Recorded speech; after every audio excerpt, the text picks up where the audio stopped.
Drawing करने के ना सबके अपने अलग अलग रीजन है। कुछ लोग लर्निंग के लिए करते हैं और कुछ लोग अर्निंग के लिए। और इन दोनों केस में ना आपको जरूरत पड़ती है बेटर आर्ट मटेरियल की। जब ड्राइंग स्टार्ट करते हैं तो कौन से आर्ट मटेरियल चाहिए, और जब प्रोफेशनली ग्रो करते हैं तो उस समय ना अलग अलग आर्ट मटेरियल की जरूरत पड़ती है। और ये कंफ्यूजन मैक्सिमम आर्टिस्ट का है।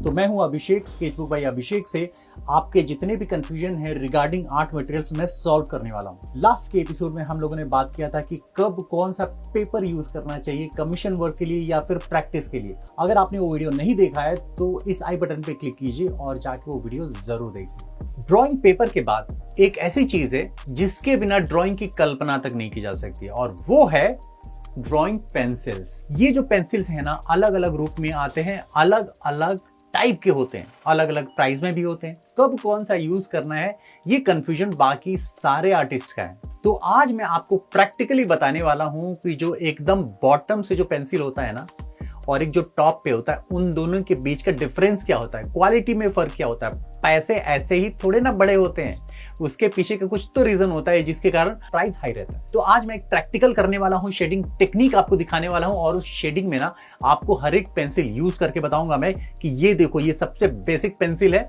और इससे हम लोग आउटपुट क्या ले सकते हैं। और एक ही फ्रेम पे सारे ड्राइंग आपको दिखेंगे और इजिली आप जज कर सकते हो कि क्या पैसे लगा के ही ड्राइंग मटेरियल आ सकते हैं या फिर जो सबसे एक्सपेंसिव आर्ट मटेरियल है पेंसिल है उससे ही ड्राइंग हमारी अच्छी हो सकती है। हो सकता है कि 5 रुपए वाले पेंसिल को वो काम कर जाए जो कि 100 रुपए वाले पेंसिल ना कर जाए। तो ये सब का टेस्टिंग हम लोग करेंगे, जिसके बाद आप लोग अवेयर हो जाइएगा कि कब कौन सा पेंसिल हमें यूज करना है, किस तरीके से यूज करना है, कैसे शेड करना है, कैसे स्ट्रोक लगाना है और कैसे ब्लेंड करना है। तो ये सारी चीजें आपको होने वाली हैं और एक पेंसिल, एक बेसिक पेंसिल से भी हम लोग रियलिस्टिक लुक लेने की कोशिश करेंगे।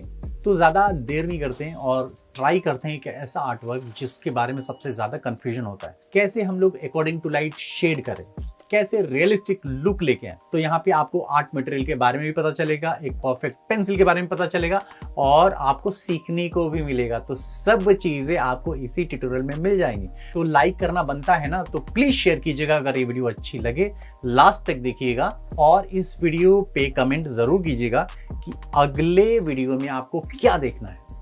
तो आज हम लोग ड्रॉ करने वाले एक रियलिस्टिक हेयर। आउटलाइन मैंने कंप्लीट कर लिया है। स्केल की हेल्प से पहले इसको डिवाइड करेंगे 4 पार्ट्स में। पहले पार्ट में हमें यूज करना है नटराज पेंसिल, जो कि आता है सिर्फ और सिर्फ 5 रुपए में, और ये हर एक स्कूल बैग में पाया जाता है। तो सबसे पहले हम लोग यहाँ पे एक इवन शेड करेंगे जो कि कहलाता है पहला लेयर। तो पहले लेयर में हर जगह आपको सिमिलर शेड करना है, हर एक पोर्शन में आपको फ्लो करना है जैसे हेयर का फ्लो है। तो पेंसिल का फ्लो भी वैसे ही जाने वाला है और पहला लेयर हमारा कंप्लीट हो गई है। तो ये कंप्लीट हो जाने के बाद अब स्टार्ट करेंगे सेकेंड लेयर। सेकेंड लेयर में आपको डार्क जैसे शेडो एरियाज है ना, उस डार्क डेप्थ एरियाज को आपको डार्क करना है। तो हर एक पोर्शन में हम लोग इसको सेकेंड लेयर पे काम नहीं करेंगे, वहीं पे काम करेंगे जहां जहां पे डार्क पोर्शन है, और यही चीजें रिपीट करेंगे हर एक पेंसिल से। तो पहले लेयर में हम लोगों ने कंप्लीट किया और मेरा एक्सपीरियंस जो कहता है ना कि इसमें थोड़ा मेहनत आपको करनी पड़ेगी और उतना डार्कनेस जो मुझे चाहिए ना वो नहीं लेके आ पा रहा हूँ। फिर भी इसने मेरे एक्सपेक्टेशंस के हिसाब से ज्यादा अच्छा काम किया। सेकेंड पेंसिल मैंने लिया है डोम्स का, जो कि इजिली अवेलेबल होता है हर एक स्टेशनरी शॉप पे, और इसका प्राइस है सिर्फ 8 रुपए। तो यहाँ पे भी हम लोग पहला लेयर बनाएंगे। पहले लेयर में आपको इवन टोन रखना है हर जगह, हाँ, लेकिन फ्लो मेंटेन रखना है। हेयर का जैसा जैसा वे है उसी वे पे आपको शेड करना है। कंपेयर टू नटराज मुझे ये थोड़ा स्मूथ लग रहा है और यहाँ पे मुझे करने में ना बहुत ज्यादा एफर्ट डालने की जरूरत नहीं पड़ रही है कंपेयर टू नटराज। तो एक एक करके हर एक पोर्शन में हम लोगों ने यहाँ पे कंप्लीट कर लिया है। अब बारी आ जाती है सेकेंड लेयर की। तो सेकेंड लेयर में भी वैसा ही करेंगे, डार्कर पोर्शंस में वापस से रिपीट करेंगे और यहाँ पे एक एक जो शेड करेंगे ना वो शेड में ना आपको एक डिफरेंट टोन भी मिलेगा।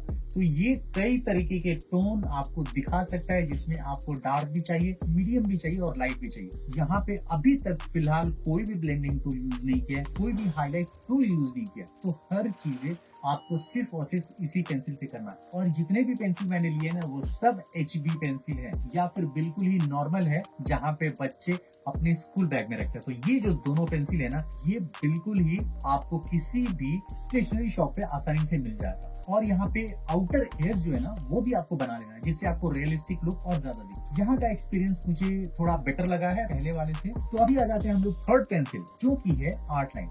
आर्ट लाइन बहुत ज्यादा फेमस है आर्टिस्ट के बीच में, बिगनर्स के बीच में। ये इसका प्राइस आ जाता है आपको 10 to 12 रुपीज में। और यहाँ पे देख रहे हो ना, ये स्मूथनेस में अगर देखा जाए ना तो बाकी के दोनों पेंसिल से ज्यादा अच्छा है। और इससे मैंने बहुत ज्यादा रियलिस्टिक इफेक्ट भी लेके आया, अलग अलग पेपर पे भी मैंने बनाए हैं। और ये पेंसिल जो है ना तो कई सारे ग्रेड्स में भी आता है, जिसमें आपको HB, 2B, 4B, 6B, 8B और 10B, इससे आप अलग अलग टोन भी बना सकते हो। लेकिन यहाँ पे जो टेस्ट है वो ये है ना कि HB पेंसिल से कितना ज्यादा डार्कनेस होता है, कितना ज्यादा हमें टोन मिलता है, उसका कंपेयर करने वाले। तो अभी तक अगर देखा जाए ना तो पहले लेयर के हिसाब से डार्कनेस बहुत अच्छी है, और सेकेंड लेयर जो भी आप देख रहे हो ना उसमें आपको डार्कनेस बिल्कुल ही बैंग और है। बाकी के अगर मैंने दोनों से कंपेयर किया जाए तो ये रिजल्ट जो है ना ये ज्यादा अच्छा है। आउटर हेयर इससे भी बना लेने। तो अब बारी आ जाती है हमारे फोर्थ पेंसिल की, जो की है स्टेडलर। स्टेडलर का एक पेंसिल आपको मिल जाएगा ऑलमोस्ट 90 रुपीज में, और ये बहुत ज्यादा फेमस है आर्टिस्टों के बीच में जो कमीशन वर्क करते हैं।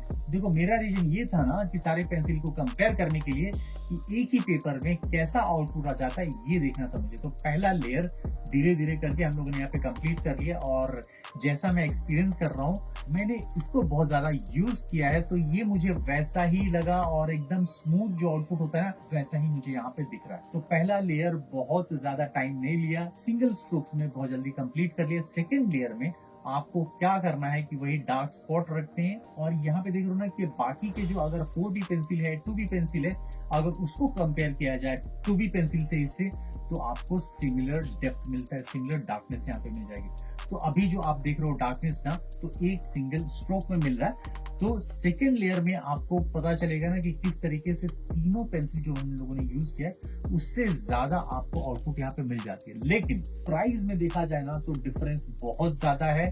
जो एक पेंसिल 5 रुपए का है, एक 8 रुपए का है, एक 12 रुपए का है, और एक पेंसिल जो है 90 रुपीज में, ऑलमोस्ट 100 रुपीज का है। तो चॉइस इज योर्स कि कौन सा पेंसिल, कितना बजट है आपका और कितना ज्यादा आपको मिलने वाले हैं पैसे क्लाइंट से। तो ये मैं कंपेयर कर रहा हूँ आपके खुद की प्रैक्टिस के लिए भी और कमीशन वर्क के लिए भी। तो अगर आप कमीशन वर्क के लिए आर्ट लाइन की पेंसिल रखते हैं, आपका बजट कम है या फिर क्लाइंट का बजट कम है, तो आप उसको यूज कर सकते हैं, या फिर आपको अच्छे पैसे मिल रहे हैं तो आपको स्टेडलर पेंसिल जरूर यूज करना चाहिए। तो पेंसिल स्ट्रोक से हम लोग यहाँ पे आउटपुट लेके आ चुके हैं, कंपेयर भी कर चुके हैं, थोड़ा इसमें ब्लेंडिंग करेंगे। तो ब्लेंडिंग करने के लिए मैंने यूज किया है मेकअप ब्रश का। तो पहला हम लोग नटराज पे ट्राई कर रहे हैं, लेकिन जो आउटपुट जो आ रहा है ना, तो जैसा मैंने सोचा था ना उससे कहीं ज्यादा आ रहा है। तो ये चारों पे मैं एक एक करके ट्राई कर रहा हूँ, और यहाँ पे ना ब्लेंडिंग तो मुझे सारे में ही अच्छे लगे हैं। और देख लो ना कहीं से देखा जाए तो बाकी सब में अगर कंपेयर किया जाए तो हाँ, स्टेडलर का डार्कनेस सबसे ज्यादा अच्छा है,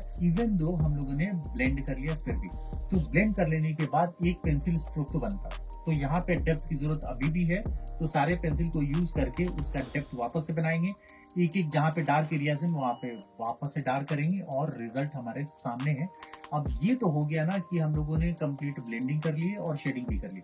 अब बारी आ जाती है इसमें कि इसको और ज्यादा हाईलाइट देना है और ज्यादा रियलिस्टिक बनाना है। तो इसके लिए हमें यूज करना है इरेजर का। इरेजर जो भी आपके पास नॉर्मल हो तो उसको आप कट करके शार्पन एरिया बना सकते हो, या फिर अगर आपके पास मोनो जीरो इरेजर है ना तो उसको ही यूज करना चाहिए। अगर आप रियलिस्टिक ड्राइंग कर रहे हो तो ये जो ऐसा एक आर्ट मटेरियल है जो आपके पास होना चाहिए। यहाँ पे भी एकदम रियलिस्टिक लुक आने लगा है।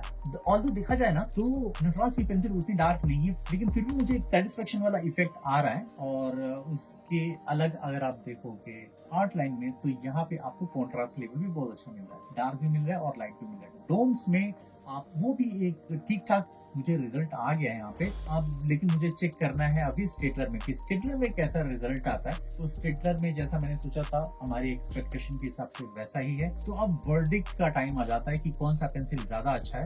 तो देखो प्राइस के हिसाब से अगर देखा जाए ना, तो अगर आप बिगिनर हो तो आप डोम्स की पेंसिल यूज करना चाहिए।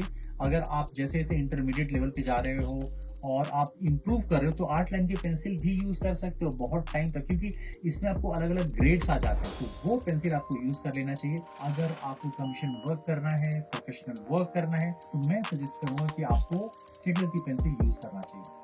तो देखिए ना आप लोगों ने कि एक जो 100 रुपए की पेंसिल कर सकती है, वो कहीं ना कहीं अगर आपकी स्किल अच्छी रहती है, आपकी टेक्निक अच्छी रहती है, तो 5 रुपए वाली पेंसिल भी टक्कर दे सकती है। तो इस तरीके के वीडियो पाने के लिए आपको क्या करना है, हमें फॉलो करना है, सब्सक्राइब कर लेना है। और अगर आप और ज्यादा सीखना चाहते हो तो इस व्हाट्सएप नंबर पे आप लोग व्हाट्सएप कीजिए और आपको रिप्लाई जरूर मिलेगा। तो मिलते हैं एक और एपिसोड में, तब तक के लिए बाय, टेक केयर।